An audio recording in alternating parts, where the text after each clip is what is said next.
చాదర్ ఘాట్ లో భారీ traffic jam తో నగర వాసులు గంటల తరబడి ఇబ్బంది పడ్డారు. కేర్ హాస్పిటల్ నుండి శివాజీ బ్రిడ్జ్ వరకు రహదారి దెబ్బతినడంతో వాహనాల రాకపోకలు మొదలయ్యే అవాంతరంలో తలెత్తాయి. అత్యవసర వాహనాలు కూడా ఈ జామ్ లో ఇరుక్కుపోవడంతో ప్రజలు ఆగ్రహం వ్యక్తం చేస్తున్నారు.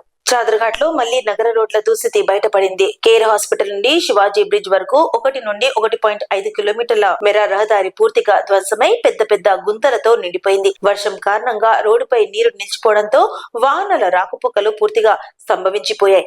ఆర్టీసీ బస్సులు, అంబులెన్స్లు, ఇతర అత్యవసర వాహనాలు కూడా గంటల తరబడి ట్రాఫిక్ లో ఇరుక్కుపోయాయి.